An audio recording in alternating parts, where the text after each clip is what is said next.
Que tal, xente do YouTube? No, creo que non era ese o YouTube a que me refería.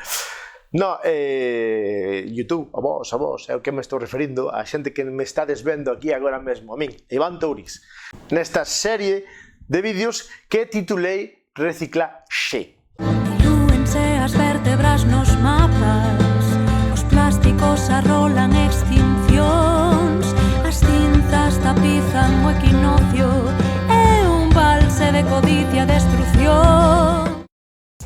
Por que reciclaxe? Que é reciclar? No, isto non era reciclar. Creo que isto tampouco era reciclar. Isto nin moito menos é reciclar. Reciclar, pois, é aproveitar materiales, non, para construir outros, ou no seu defecto reempregar ou reutilizar, non, volver a utilizar algo para darlle unha segunda vida. A reciclaxe é moi importante, xa sabedes como está o mundo desto da economía, non? Economía circular. Sabedes o que é economía circular?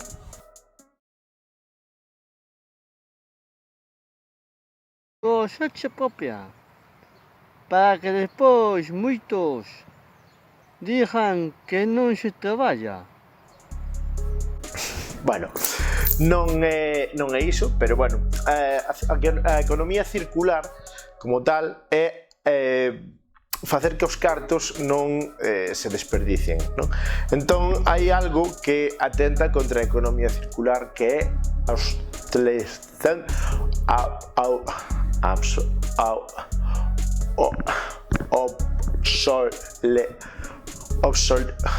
obsolescencia programada. Bueno, eso, que vai basicamente de que fan algo premeditadamente para que quede obsoleto. Eso é eso que vos acabo de explicar agora. Obsolescencia programada. Entón, para eso se crean os bancos. Non, eses bancos non. Esos menos, esos de circular non teñen nada. A nosa idea é reutilizar, xa que collemos un ordenador e facemos que funcione cando antes podía non funcionar ou simplemente ir mal. A xente tende a decir que un ordenador vai mal cando vai lento. Eu agora mesmo estou indo mal, pero a que me entendedes. Bueno, nós o que nos dedicamos é a que vaya un pouco máis fluida a cousa. Os bancos de reciclaxe, o que facemos é recoller esos componentes electrónicos que a xente ten nas súas estanterías das súas casas, ou nos seus fallados, ou nos seus alboios, ou nos seus trasteiros, ou nas súas cortes, e que xa quedaron ali empolvando a casa para a xente acumuladora, ou simplemente a xente que ten demais, quere facer limpeza e ten cacharros e os tira ao lixo, non así, sino a un punto limpo. Entón, o que facemos aquí é recoller esos componentes electrónicos, vale, e darlles unha segunda vida se é posible. Se non é posible, non é posible. A historia dos bancos de electrónica comeza, no meu caso, aquí en Teo, porque no 2017 a idea de vaciar un local municipal e enchelo con aparatos electrónicos, unha conexión de internet, luz, e a partir de aí empezar a traballar. Que significa isto? Significa que entran ordenadores, entran sillas, entran estufas, entran televisións, entran pantallas, entran aspiradoras, de maneira que podamos ir construindo un local para poder darlle unha segunda vida a todos esos aparatos electrónicos e darlle saída para a xente que realmente os necesita ou que require deles porque a fenda digital os deixou sin poder acceder a eles. Basicamente, en Teo, o que facemos é recoller doazóns, miramos como están, vemos se se poden amañar unhas pezas con outras e se se poden construímos novos ordenadores. Todo isto baixo a ollada do gran Stallman.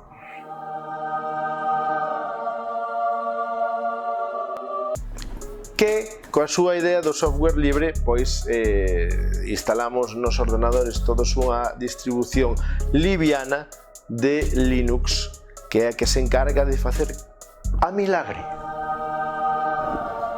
Entón, recapitulando, en Teo abrimos un banco de reciclaxe electrónica para que a xente doara os seus equipos, nós os recompuxéramos, lle meteramos software libre e saliran para xente que os necesitara ou que simplemente non tiña recursos para facerse cun equipo a día de hoxe. Mosca! A partir desta iniciativa chega unha pandemia mundial de la cual non me quero acordar e, pois, basicamente o volumen de ordenadores que ata ese momento eran pouquiños os que se estaban de saída, pois se duplica, se triplica, se cuadruplica, se quintuplica. É dicir, empezan a sair ordenadores por un tubo, xa que moitos nenos e nenas non puiden ter acceso a un ordenador para facer a teleeducación, non? As aulas virtuais famosas que se implantaron durante a pandemia. Co cal, aquí un servidor tuvo que vir todos os días da cuarentena a montar equipos e a darlle saída. Non traballo que non quere, ou que non lle dá gana. Pero a que se nota. Isto supuxo que o banco de electrónica de Teo pois empezara a ser coñecido e a súa labor comezou a traspasar os mares hasta chegar a Coruña, que tamén, por medio de Enxeñería Sen Fronteiras, abriron un banco de electrónica na cidade da Coruña. Ese banco de electrónica xa empezou unha sinerxia co de Teo, pero en Vigo descubrimos que había outra xente, tamén estudantes, neste caso da universidade, que impulsaron unha iniciativa deste tipo. Isto nos de ledicia porque nos iba aumentando a sinerxia e a conxunción entre os bancos que xa existíamos. Pero aí queda a cousa ata que nos enteramos de que un grupo de xente maravillosa, ten unha iniciativa en Vigo chamada Informática Solidaria, donde dan o que facemos nós, eles fano pero a bestia. Pero vamos, sacan ordenadores, chegan ordenadores, ten pim pam pum pam, si que traballan non como a nós, cara.